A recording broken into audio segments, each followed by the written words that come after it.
Hey everybody, my name's Robert with the Hustle Nation. I'm going to do just a little quick, easy thing on getting wealthy, okay?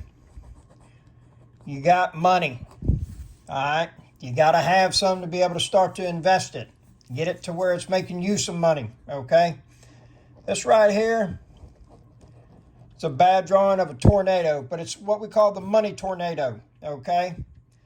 There is money in circulation all around us. Okay? It goes around. There's an infinite amount of it. It's abundant. Totally. Easiest thing you will ever do is make money.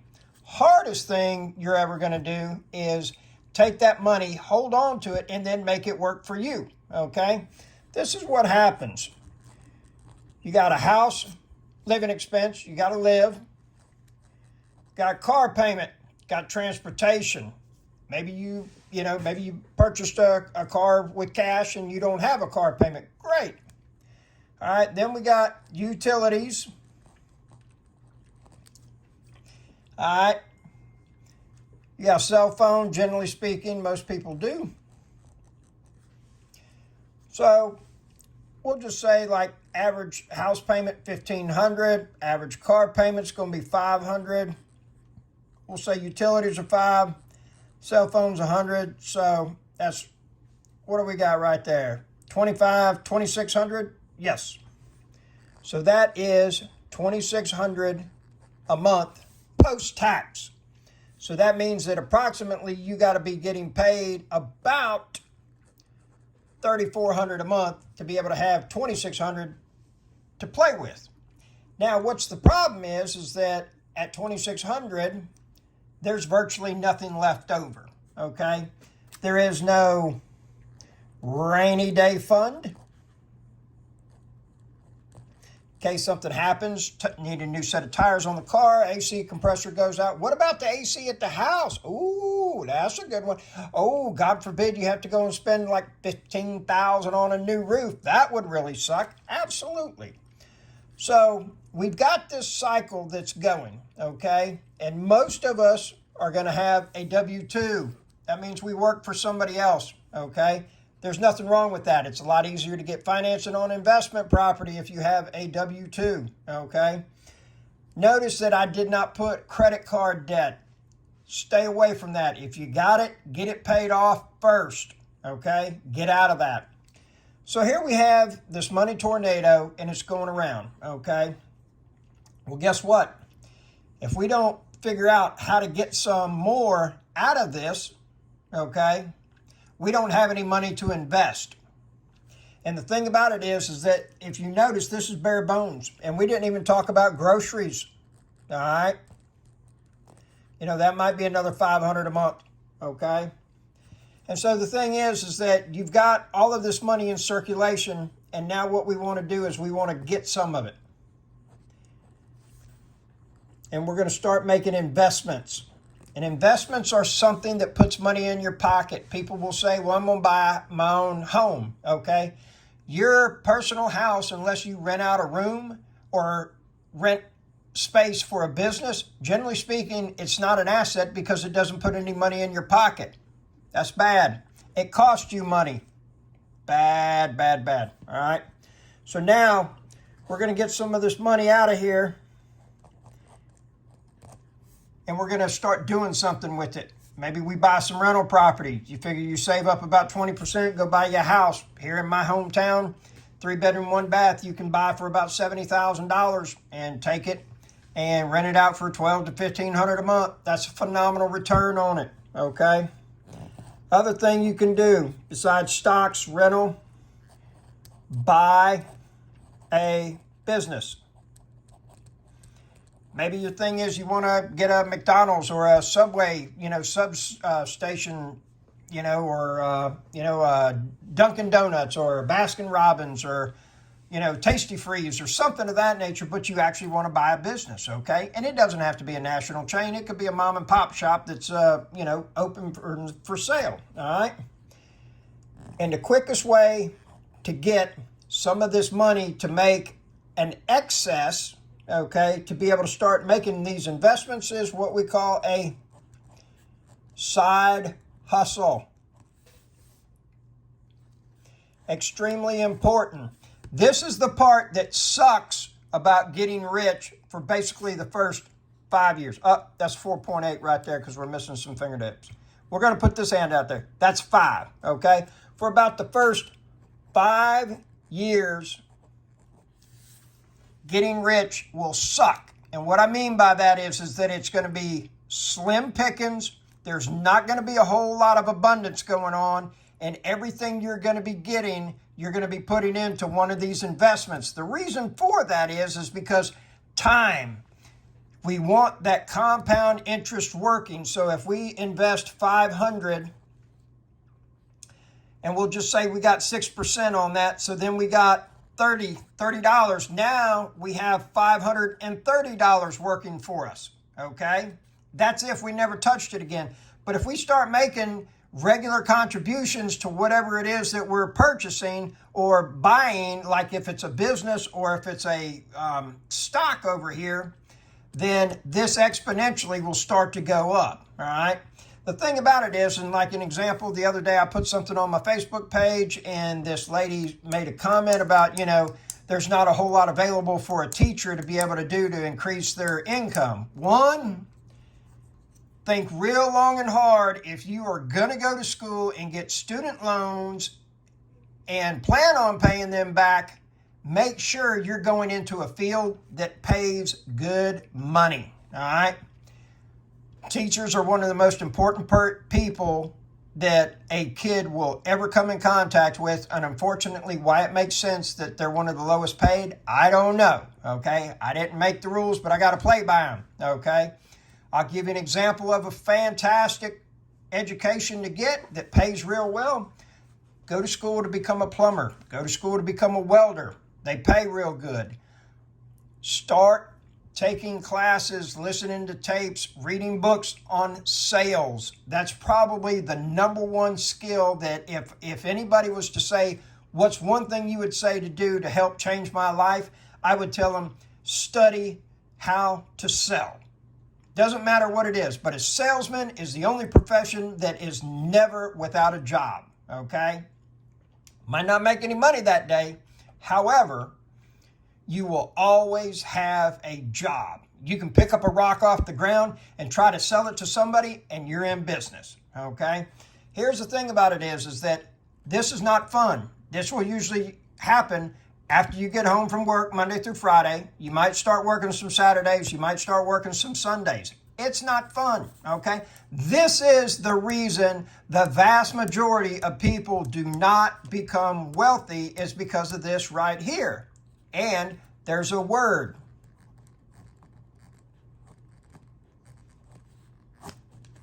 Sacrifice. That's what the vast majority of people are not willing to do is make a sacrifice. Oh, I don't want to give up my weekends. Oh, no, it's quitting time. It's 5 o'clock. Nope. I'm going home. It's margarita time, or it's, I got to go, and go home and cook and this and that and everything, or whatever it is, but they're not willing to make a sacrifice, okay? I wake up at 2:40 in the morning, and the reason for that is that's when I am most alert and productive, and I like to watch videos. I watch videos every day on sales, on building wealth, and construction, okay? I'm involved in all 3 of those, okay? So that's what it is that I do. This is very simple, folks. I'm here to tell you it does not get any more complicated basically than this, all right? The thing that I have seen is the vast majority of people, they make money and they never keep it low. And what they do is as soon as they get raises, as soon as they get a better paying job, their expenses start doing this. Generally speaking, what do they want? Bigger house, more expensive car. I get it, okay? All of that stuff is nice, but we got to do that to start with. This has to happen. One of the probably 3 keys to success is learning to tell yourself no. No, I'm not going to buy that house. No, I'm not going to buy those new heels. No, I'm not going to buy the new Harley. No, I'm not going to buy the new kitchen. No, I'm not getting my bathroom remodeled. We're going to take that money. We're going to buy a business. We're going to take some of that money. We're going to put a down payment on a rental property. We're going to take some of that money and put it in the stock market and get it working for us, okay? Again, folks, I don't make the rules, but I have to play by them, and I do acknowledge them. They do exist, okay? I have never seen anybody that has made it that hasn't had some type of sacrifice that they've had to do, okay? When we are willing to say no to something because we want something greater later, guess what that means?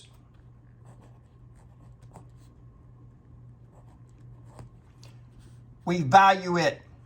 That's huge right there, okay? Value. That person that you spend time with, that you put your phone down or don't take it with you, you value your time with them. That person that you make time for, you value having them in your life. You value what it is, the interaction, the quality of interaction that you get from them. Why do we invest in stocks? Because we value the outcome of making money. Why do we buy rental properties? Because we like freedom. Freedom comes from people paying rent. Once you have the rent in your possession, guess what? You now have options, okay?